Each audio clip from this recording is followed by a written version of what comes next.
세월호 참사 희생자들을 위한 침묵 행진을 제안했던 대학생 용혜인 씨가 기소를 당했다는 소식 어제 전해드렸습니다. 용혜인 씨만 기소당한 것이 아니었습니다. 침묵 행진에 참가한 대학생들 중 30여 명이 검찰 수사를 받았고 그중 6명이 기소 또는 약식 기소를 당했습니다. 검찰이 없는 유령단체를 만들어내고 반성문을 쓰면 기소유예를 해주겠다고 회유했다는 주장도 나왔습니다. 반성문을 썼다는 한 대학생은 양심의 가책에도 불구하고 회유 때문에 반성문을 썼던 일을 고백하며 눈물을 보였습니다. 윤이나 PD가 취재했습니다. 검찰이 언론에 공개한 공소장입니다. 검찰이 기소한 사람은 세월호 참사 후 침묵행진을 제안한 대학생 용혜인 씨입니다. 검찰은 기자들에게 공소장 사본 파일을 이메일로 보냈습니다. 정작 용혜인 씨 본인은 언론 보도를 통해 기소 사실을 알았습니다. 형량이 가벼운 집시법 위반 사건인데도 검찰의 공소장 공개는 피고인 인권을 침해할 소지가 있습니다. 아무나 기소만 하면 다 제 공소장까지 다 뿌릴 수 있느냐, 그 부분은 좀 논란이 될 수 있어요.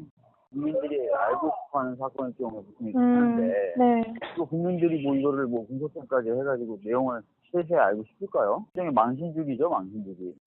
공소장에는 용혜인 씨가 세월호 추모 청년 모임을 결성했다고 돼 있지만 용 씨는 물론이고 함께 침묵행진에 참여한 이들도 이를 부인합니다. 그래서 영풍문고에서 간단한 추모제를 진행했었는데요. 그 당시에 신원 미상의 인물이 경찰인지는 알 수 없겠죠. 신원 미상의 인물이 저에게 다가와서 이 집회를 주도하는 단체가 어디냐? 라고 얘기해서 그런 단체는 존재하지 않고 인터넷을 통해서 자발적으로 모인 사람들이다 라고 대답을 했고요. 그래도 끊임없이 그렇다 해도 적당한 단체명이라도 말해달라. 저도 위에 보고를 해야 하니 대충 단체명 하나를 만들어 달라 라고 요구를 했었습니다. 그리고 사실 그런 게 존재하지 않기 때문에 그런 식으로 대답할 수 없다라고 말하자 그럼 대충 세월호 추모 청년 모임이라고 하면 되겠죠? 라고 말하고 갔었어요. 검찰은 지난 5월 18일 용혜인 씨가 기획한 침묵행진이 신고된 집회 시간을 넘겼고 도로를 점거했다고 주장합니다.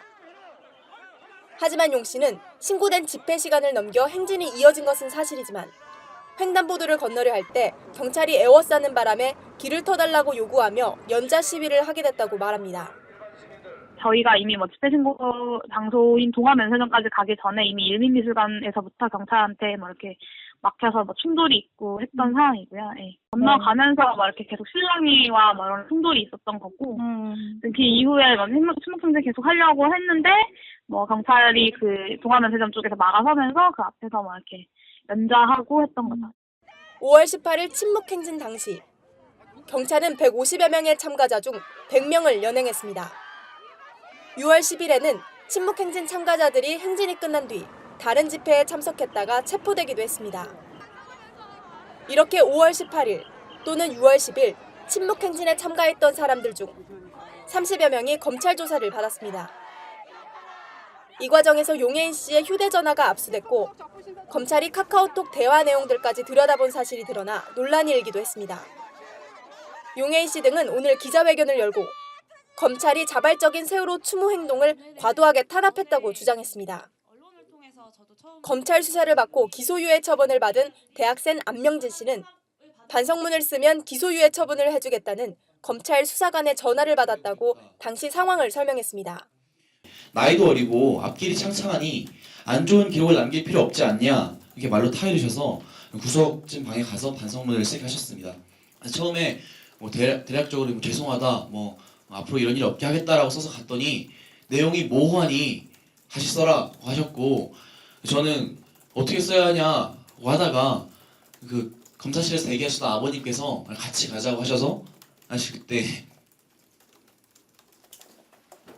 반성문을 쓰고 그리고 지장을 찍었습니다. 우리 검찰의 말 맞다나 아직 어리고 앞날이 창창한 제 삶의 궤적에 좋지 않은 흔적을 남기게 될 수도 있음에도 불구하고 이렇게 한 번 더 번복하고자 하는 것은 세월호 이전과 이후는 분명히 달라야 한다. 그런 다짐을 그저부터 실천해야 한다고 생각을 했고요. 검찰의 수사 과정에서 양심적 병역 거부로 구속돼 수감 중인 박정훈 씨가 친목 행진을 배후에서 주도했냐는 유도신문도 여러 차례 받았다고 주장했습니다. 차현자파의 집행위원장인 박정훈 씨가 이 집회를 주도한 것으로 보이는데 사실이냐라고 저한테 질문했습니다.